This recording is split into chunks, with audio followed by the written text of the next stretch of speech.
এ ভাই, এখানে একটা বাইক ছিল ব্লু কালার এফজেড ভার্সন 2 দেখছেন? না তো ভাইয়া। এখান দিয়ে করে নিয়ে যেতে দেখছেন বাইকটা? ভাই ওইদিকে একটা বাইক ছিল ব্লু কালার ভার্সন 2 এফজেড না দেখছেন আপনি? কি হইছে? কৌশিকের বাইক খুঁজে পাচ্ছে না। বাইক পেয়ে যাবা, চিন্তা করো না। বাইক নামি তো, ওই বাইকের উপর আমার ব্যাটটা রাখা ছিল। কি রে, আসতে বল কর। আসতে মানে? এই বল খেলতে না পারলে খেলা বাদ দিয়ে দে, তোর খেলার দরকার নাই।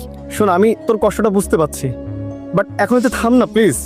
একটা সামান্য ব্যাটের জন্য এরকম করছো?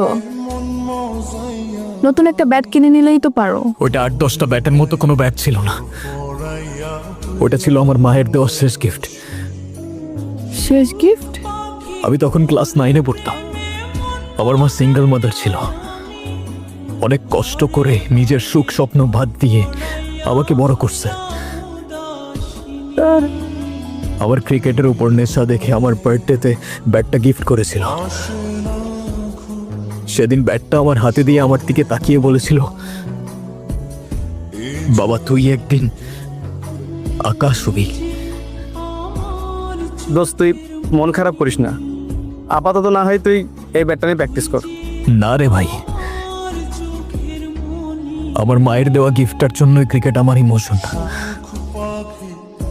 ওই ব্যাটটা না থাকলে আমি আর খেলবো না। মা, আর একটা ট্রফি, আবারও জিতলাম, কিন্তু কি লাভ বলো? তোমাকে ছাড়া এই ঘরে সবকিছুই কেমন যেন ফাঁকা ফাঁকা লাগে, কোনো কিছুই আর ভালো লাগে না মা। জীবনের সবচেয়ে বড় ট্রফিটাই তো হারিয়ে ফেললাম আমি। তোমাকে হারানোর পর থেকে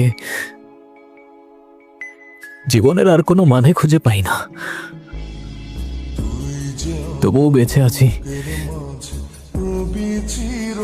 এই ইমোশনটাকে ঘিরে।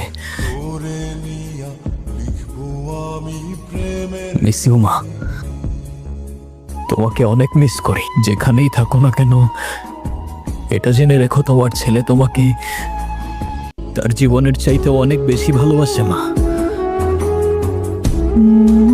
হ্যালো কৌশিক। হ্যাঁ বলো। তোমাকে আমি একটা লাইভ লোকেশন দিতেছি, তুমি এক্ষুনি চলে আসো। কি হয়েছে, কোথায়? এত কথা বলার সময় নেই, তাড়াতাড়ি চলে আসো। আমি তোমার বাইকটা খুঁজে পাইছি। মানে? হ্যাঁ, আচ্ছা আমি আসতেছি। তাড়াতাড়ি আসো।